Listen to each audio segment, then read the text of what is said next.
Olha, nós tivemos um encontro nesta semana que eu faço questão que vocês assistam. Até porque não desligue o televisor, porque você vai absorver informações importantíssimas para a sua saúde.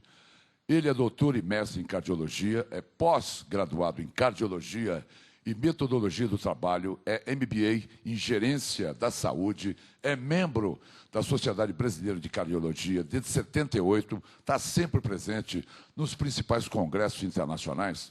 E uma das suas teses é a seguinte: o padrão adotado no Brasil em matéria de alimentação é o padrão americano, ou seja, tudo que o FDA recomenda, o Brasil adota. Só que os produtos que nós encontramos nas gôndolas dos supermercados não têm o mesmo valor vitamínico dos americanos. Ou seja, há um grande equívoco em adotar o padrão do FDA e você ir às gôndolas dos supermercados baseado nesse padrão.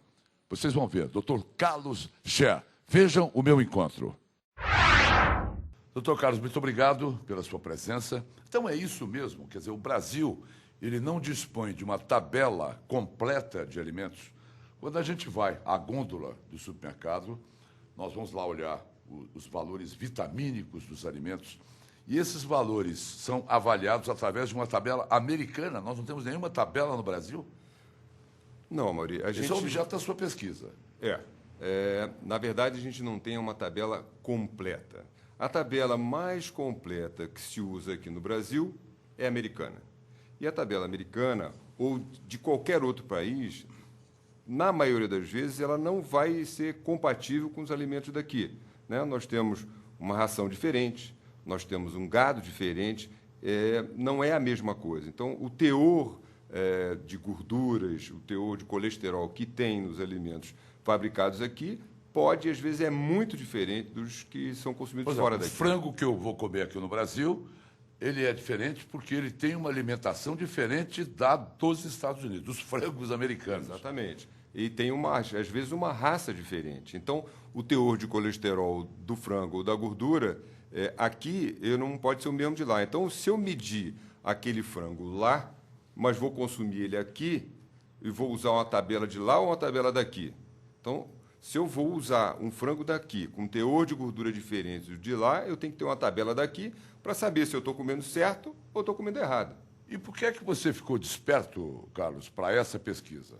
Na verdade, duas coisas me motivaram. Uma, na época que eu morei nos Estados Unidos, nas primeiras vezes que eu tomei um leite desnatado, era um leite horroroso, era um leite que parecia um soro de queijo Minas. E aí... e eu tomo leite desnatado no Brasil e ele tem uma consistência semelhante do leite integral. E aí eu falei, será que esse leite desnatado? Foi a primeira questão. E a segunda questão é tentar facilitar a minha vida e a dos meus pacientes em termos de que, como é que eu posso facilitar para que as pessoas adquiram hábitos mais saudáveis e que não fiquem restritos? Olha, você pode comer um bife de 200 gramas, você pode comer uma colher de não sei o que lá. Que pudesse ser mais fácil da pessoa, no dia a dia, levar a sua vida. E foi assim que as coisas me despertaram e eu comecei, por curiosidade, saber se o ovo do frango caipira era diferente do ovo do frango de granja. E assim por diante. Não tem diferença nenhuma. Quer dizer, todo mundo diz assim, o ovo do frango caipira, muito mais saudável do que o ovo de granja. Não é? É a mesma coisa? Em termos de colesterol, gordura saturada, não tem a menor diferença. Nem aqueles ovos antigamente que tinham 20% menos de colesterol, 40% de colesterol, eles são absolutamente iguais em termos de colesterol e gordura saturada. E tem uma outra coisa. Muitas das vezes, quando a gente vai ver, o preço que se paga por uma coisa dita mais saudável é muito maior e, às vezes, ela não tem nenhuma diferença. Nenhuma eficácia. Nenhuma eficácia. Tem uma desinformação muito grande, Amaury. Eu, por exemplo, vou ao supermercado e vejo que tem algumas coisas com uma tarja, por exemplo, óleo de cozinhar, óleo de soja, óleo de canola. Tem uma tarja, às vezes, escrita lá, sem colesterol. É sem colesterol mesmo. É a mesma coisa que falar que o branco é branco. Ali não tem colesterol, pode ter gordura saturada, mas colesterol não vai ter. Entendi. Então, tem muita desinformação nessa coisa de você se alimentar melhor. Se alimentar melhor não é viver pior, não é viver sem graça, não é viver sem prazer. É organizar e cortar os seus excessos. É nisso aí que vai... Você deve ter descoberto coisas muito curiosas. Muito interessante. Por exemplo. Olha, uma que eu gosto muito de falar, porque é quase uma antítese de tudo que as pessoas falam.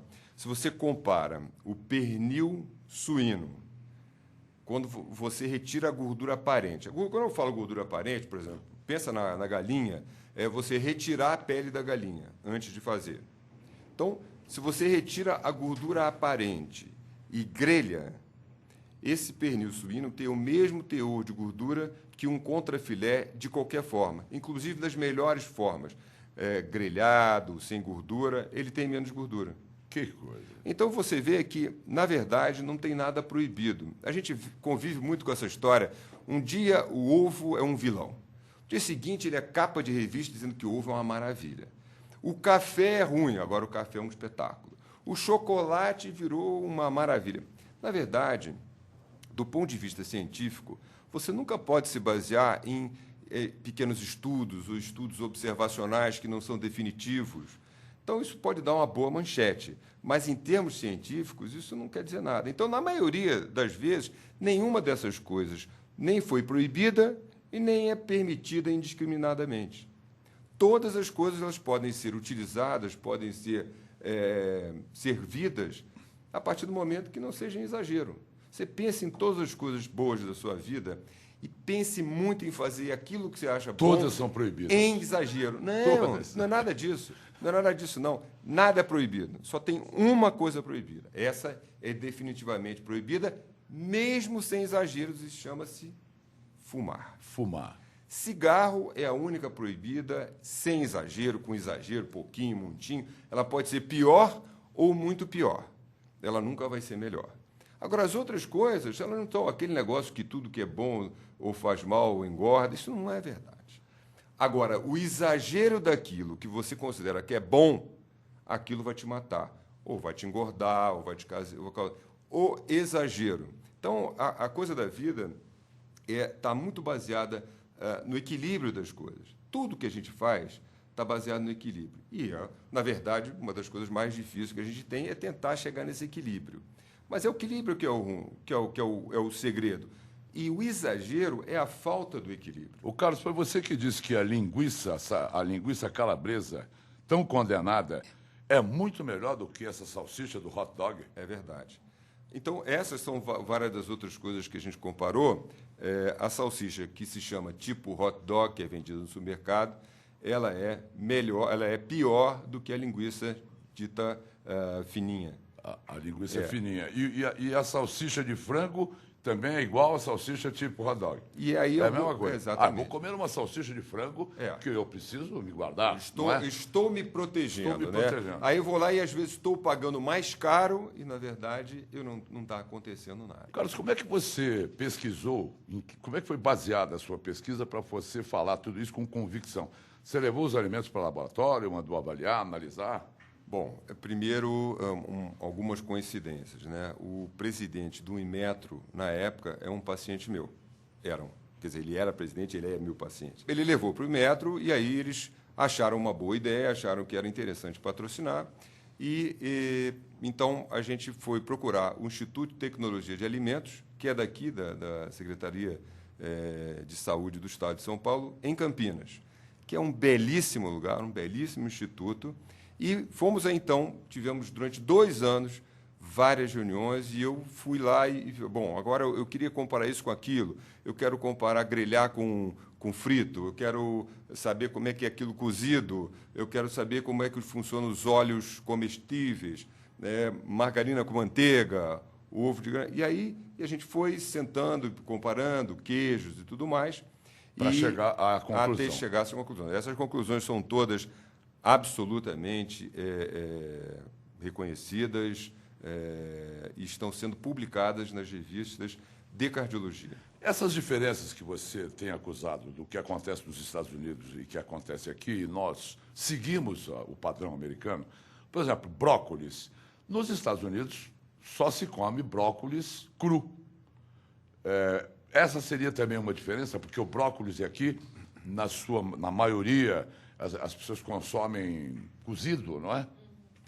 Certamente essa é uma diferença, né? Não foi o objetivo da minha análise, porque eu só avaliei coisas relacionadas à saúde cardiovascular, gordura e colesterol. Mas, certamente, pelo que a gente viu ali, isso é procedente, porque os fertilizantes, às vezes, são diferentes, a terra, às vezes, é diferente, e, certamente, boa parte dos alimentos vegetais que você come na forma natural, eles têm mais conteúdos vitamínicos e mais boas propriedades quando você manipula eles. E tem colegas seus que afirmam categoricamente que o que se planta nos Estados Unidos é muito melhor do que o que se planta no Brasil, em função da renovação permanente de lá, na terra, de sais minerais. A terra é melhor tratada para poder fazer o replante. E eu já entrevistei colegas seus que defendem essa tese com ardor, dizendo que é preciso haver uma preocupação na renovação de sais minerais na terra, etc., para garantir a boa qualidade dos alimentos. Talvez aí esteja outra diferença entre Brasil e Estados Unidos. Você não tem dúvida que os alimentos são diferentes em cada lugar, porque existem manipulações diferentes, na questão dos animais, raças diferentes, então elas são diferentes. A gente não pode simplesmente pegar um teor, uma pesquisa americana e usar ela para outro país, não só o Brasil, não. É verdade que o peixe namorado é o melhor peixe para o coração, para o nosso coração? Olha, no que a gente comparou o salmão com o namorado, em algumas questões, o salmão, que é tido como um excelente peixe para o coração, o namorado ganhava do salmão. Ganha do salmão. Em várias coisas. Então, a gente tem várias boas coisas. Para você comer adequadamente, não é mais caro, não é sem graça, e tem várias surpresas como Quer dizer, o que eu queria, e a gente está conseguindo, é ampliar as suas opções, ampliar o seu cardápio e quebrar mitos, né? Que as pessoas não sabem nem de onde nasceu. Mas isso não pode, né? Isso não faz bem. Isso tudo faz parte do seu novo livro que vem aí, que se chama Estilo Ipanema. Exatamente. Quer dizer, por que é Estilo Ipanema? Que é um estilo que pode ser de várias cidades brasileiras ou fora do Brasil. O estilo de Ipanema, para mim, tem uma conotação interessante, porque não é uma dieta. Aliás, dieta é um termo que hoje eu não quero nem falar mais de dieta, porque ela vem com uma coisa de punição, né? Todo mundo que faz qualquer tipo de dieta, seja para ficar mais magro, mais bonito, para o coração, está sendo punido de alguma maneira. É verdade. Dieta vem do latim e significa estilo de vida. Então, no estilo de Ipanema, que é um estilo de vida, inclui uma melhoria da alimentação. Se você anda em Ipanema, ou no Leblon, em Copacabana, ou na Lagoa, na maior parte do Rio de Janeiro, ou mesmo quando você sai do Galeão, você vê gente fazendo exercício no Rio de Janeiro, como praticamente em todas as cidades do Brasil, a qualquer hora do dia. Eu vejo gente andando na praia ou correndo na praia, com chuva ou com sol, 365 dias do ano. Se você passar 1 hora da manhã, 2, 3, 4, 5, 6 horas da manhã, a qualquer hora do dia tem. Então, Ipanema funciona um pouquinho como uma academia a céu aberto. Além do mais, as pessoas vão à praia, se expõem mais. Infelizmente, isso às vezes vai chegando perto do verão, as pessoas ficam enlouquecidas para mostrar um corpo mais bonito, e às vezes fazem absurdos, né? Mas tudo isso faz que esse estilo Ipanema inclua um estilo de vida, um way of life mais relaxado, relacionado ao mar, ou relacionado ao verde, com comprometimento com o seu físico, tendo uma atividade física regular, com uma alimentação, como é perto do mar, tem mais peixe, então uma alimentação super boa, semelhante àquela dieta do Mediterrâneo, que é hoje a dieta mais preconizada e melhor para todas as coisas. Então, todo esse mix aí diminui o seu grau de ansiedade, né? Como é que a gente faz com a ansiedade, né? Que é o grande mal da nossa vida? Todo mundo tem um grau de ansiedade, né? É ansiedade pela família, pelo dinheiro, pelo emprego. E tem um botãozinho. Uns são mais ansiosos, outros são menos ansiosos.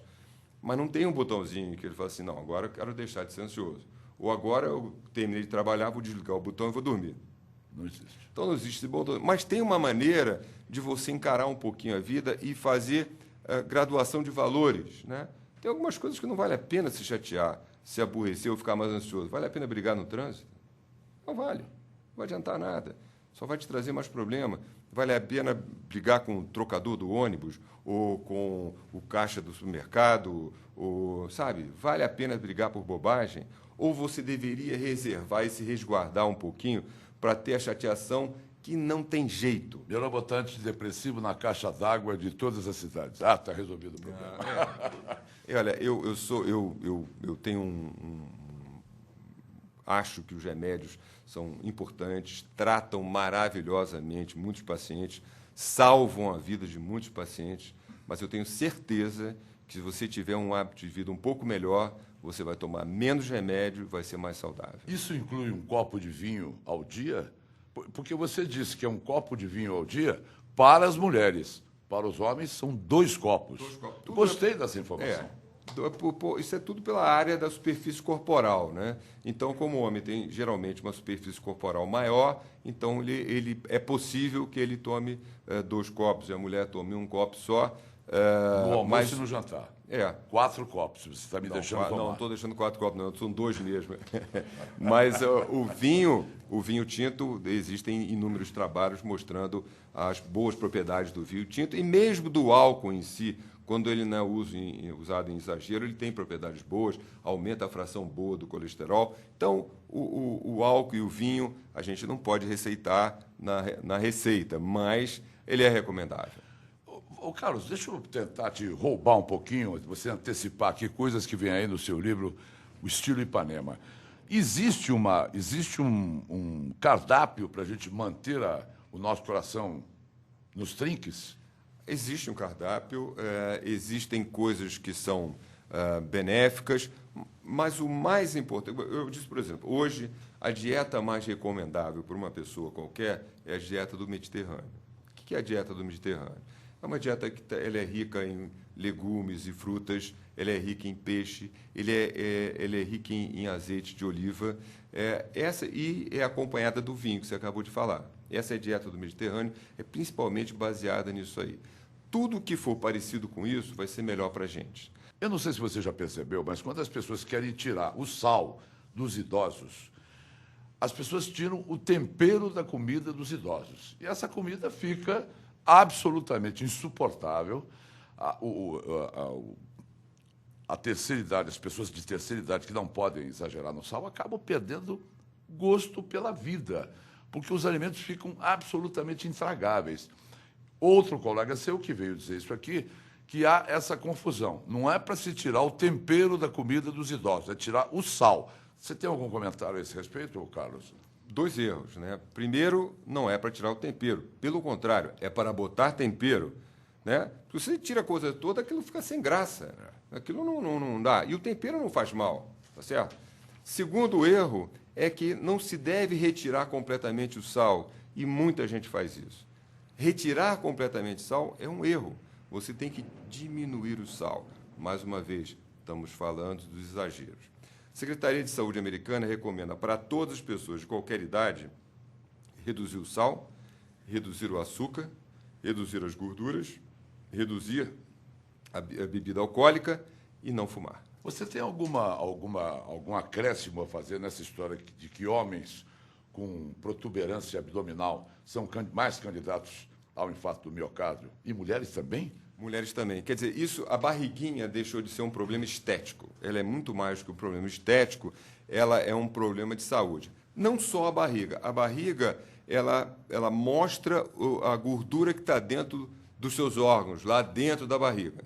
Nas artérias, inclusive? Nas artérias, inclusive. Então, ela tem uma dica. Mas ela isoladamente, por exemplo, tem uma pessoa, nós não estamos falando dos obesos, tá?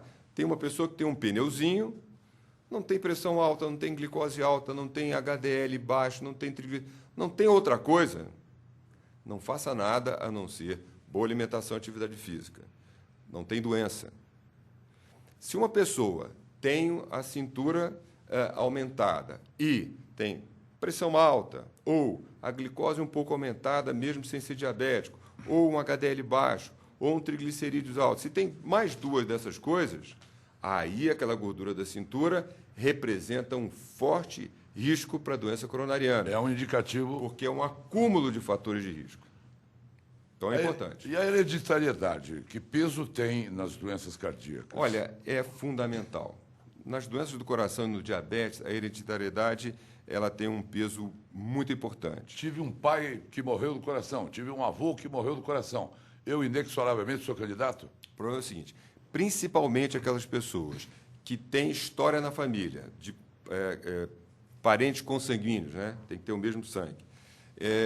Avô, tio, irmão, esses pertinho ali, que têm doença coronariana em idade jovem, que quer dizer abaixo de 65 anos na mulher, abaixo de 55 anos no homem, quanto mais desses na mesma família, maior a chance de você ter. O infarto também é provocado, desculpe o meu diletantismo, por inflamação do coração?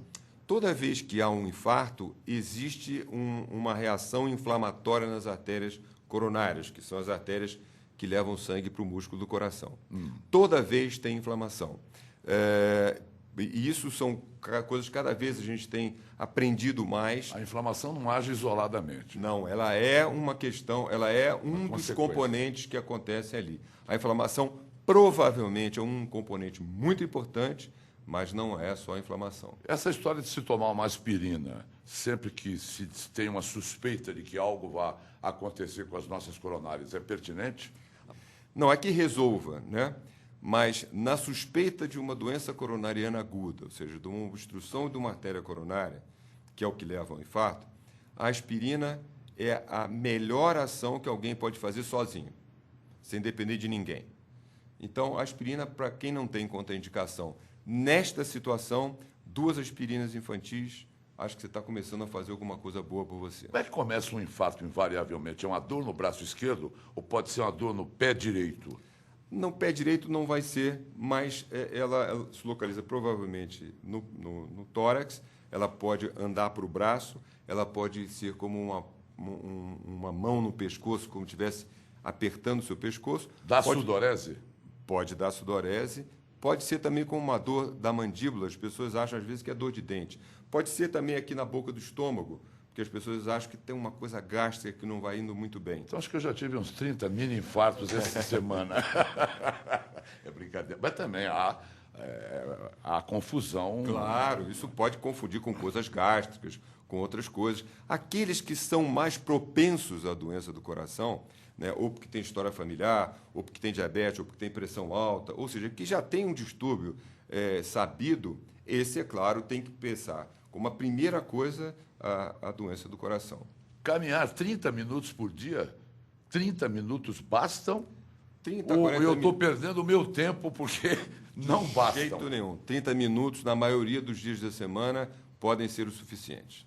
Podem ser o suficiente. Pode Isso, ser o suficiente. o caminhar naturalmente. Naturalmente, eu diria uma marcha. Esteira é melhor do que caminhar no parque, porque a esteira mantém o seu ritmo permanente. No parque você para conversar, ou você encontra um obstáculo. O que é melhor? Em termos